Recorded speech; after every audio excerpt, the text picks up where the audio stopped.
Hello there, I'm Euan McTear here outside a very sunny Estadio Santiago Bernabéu for Stadium Sitdown, and I'm thrilled to be joined by Ben Hayward. Ben, thanks for coming along. Hi Euan, how are you doing? Nice to meet you. Yeah, we're going to talk a little bit about Real Madrid, all things Real Madrid, and there's plenty to talk about in this month of December, so let's get started. Okay, so we can see we're here on a game day. We can see all the sort of kiosks behind us, all the little shops there selling all the shirts. And one of the most popular shirts here is Isco. Everyone loves Isco, the number 22. But Santiago Solari, the new Real Madrid boss, doesn't maybe love Isco quite as much. What's going on there? Isco hasn't started a League or Champions League game yet. What's happening? No, that's right, Euan. He played only 78 minutes from the bench up until the weekend. He came on again late in the game as the third sub.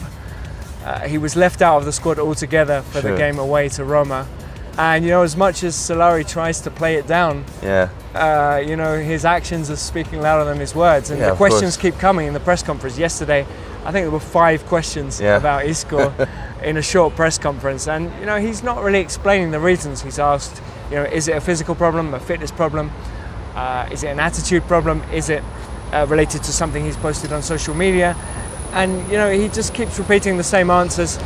Isco's important, he's one of the 24.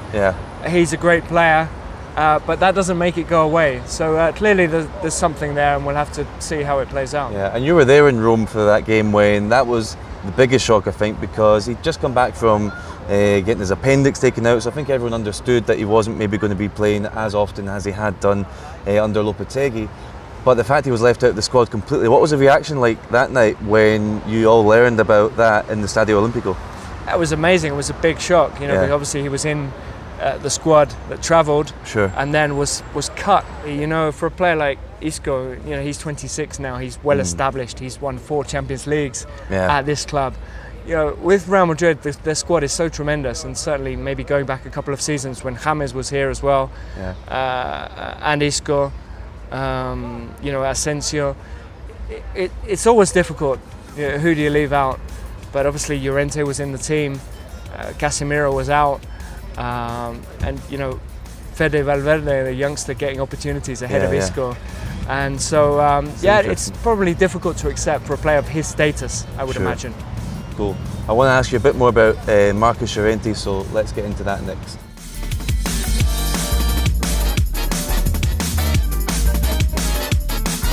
Okay, so there was a bit of panic around Real Madrid a couple of weeks ago when Casemiro went down with a injury that's going to keep him out for several weeks. But Marcos Llorente has come in and done a great job. Dani Ceballos played in that Casemiro role in Eibar. Safe to say that didn't really work out with a 3-0 defeat. Llorente came in Rome.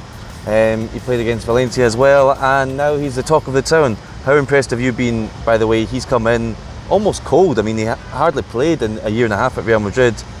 Came into the team and has been magnificent.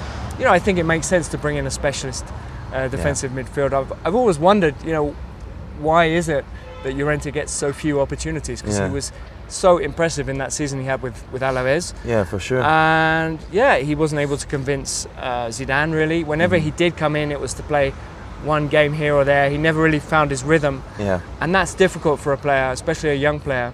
I've been impressed with him, and now there's talk that maybe he'll stay. But just a couple of weeks ago, that everyone was looking at landing spots for him to go in January in the transfer window, either on loan or a permanent deal. There was talk of, you know, half of La Liga was interested in him.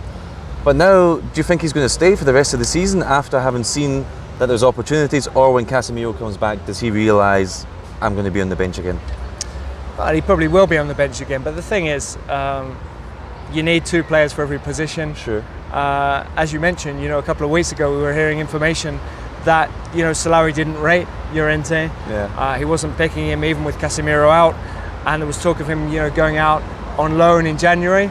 I don't think there's any chance of that happening now. I mean, you know, he's been you know, fundamental in shoring up help to shore up the defence in the last couple of weeks, and I think Solari realises, you know, how important he can be, even as a reserve for Casemiro. Obviously Casemiro sometimes is out suspended, as we know. This is true, sometimes he's out injured. I think it's important to have, you know, a player who can come in. It was always said, you know, over the last maybe year or two, that Casemiro was perhaps the one player in Real Madrid's squad that didn't really have a replacement when he was out. So I think he'll stay. I think he'll stay. And just generally talking about the young players at Real Madrid, I mean, Llorente's only 23. They've got a lot of Spanish players that are 21, 22. They've got Reguilón, Odriozola, Vallejo, Asensio still only 22, Ceballos as well. Even guys like Varane and Isco aren't exactly at the post office picking up their pension. This is a very young squad. How bright is Real Madrid's future with all these guys that are surely going to blossom in the next couple of years? Yeah, I think so. I think they've been clever with their transfer strategy over the last, say, 2, 3, 4 years, 5 years maybe. Yeah. They haven't brought in a Galactico, have they? Since that's true. Since James. If he's a and he wasn't the most Galactico-ish Galactico. Perhaps not, but it was a 80 million signing after the World Cup. Since then they haven't brought in a player like that or for that money, and it's probably intelligent, to bring in young players who are going to replace guys like Luka Modric, Toni Kroos when they ultimately leave the club, which is probably not that far down the line now. Yeah. So it's a shrewd policy, definitely. Quite a long-term strategy. So yeah, it's exciting to see how that one goes.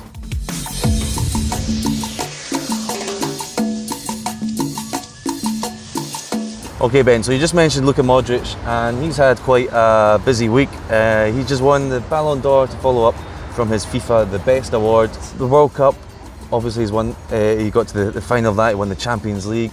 Did he maybe win this based on what his team has achieved more than individual? Because some would argue, well, Antoine Griezmann won the World Cup, but the Europa League. People say Lionel Messi didn't win the Champions League or the World Cup, but he's just been playing so well. What do you think people were judging this on, or is the problem that people were basing their voting on a number of different things, and that's why there's no clear candidate to be the best player in the year? That's the thing, isn't it? We talk about these individual awards every single year, and what is the actual criteria? It seems to me that the Champions League takes greater importance than domestic competitions. Sure. Messi was outstanding week in, week out in La Liga, consistently over an entire season. Do those 180 journalists who voted around the world, do they watch La Liga? Probably not. Do they watch the Champions League? Definitely. Yeah. Do they watch the World Cup? Also. In the case of Modric, I think it's perhaps a little bit of a reward for his excellent career. Sure. The fact that he's a great professional and a nice guy as well. And I just think maybe people have got a little bit apathetic after 10 years of Messi and Ronaldo winning year in, year out. And maybe thought, this year, let's give it to someone else. There's a bit of a lust for something new. The World Cup was maybe an excuse to do that. Yeah. No, that's fair enough. And just talk about a couple of other Real Madrid players who were involved. Gareth Bale and Karim Benzema both finishing joint 17th. What did you make of that? I feel like Bale maybe could have been higher, given that he was the star of the Champions League final, scored some very impressive goals for Real Madrid. But again, like you say, maybe the fact he wasn't at the World Cup, and maybe that applies for Benzema as well. I think he's had one of his better years in the last 3 or 4, but the fact that these guys weren't at the World Cup, is that kind of what's cost him? Is a guy who plays for Wales just always going to be struggling to make an impact, because let's face it, Wales aren't going to be in a World Cup final anytime soon?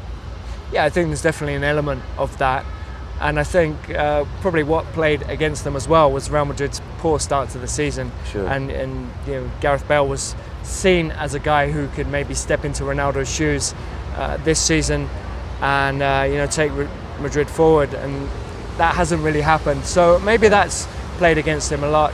Bale gets a hard time as well from the media, from the fans. Yeah. You see some of the media here, they do reactions after games, and you have fans saying, Bale's never done anything for Real Madrid. And you think, hang on a minute, a few months ago, he scored that incredible overhead kick in the Champions League final, and not his first goal in the Champions League final, not his first winner in the Champions League final. 2 goals, to help them win that final. He's done it before, as you mentioned, in Lisbon.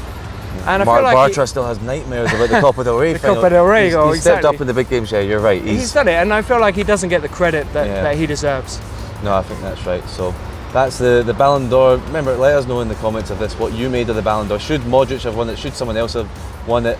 Or should we just not talk about it at all because Messi came 5th? Thank you very much again, Ben, for taking the time to come out. Where can people find you on Twitter to follow you, and where can they read your work?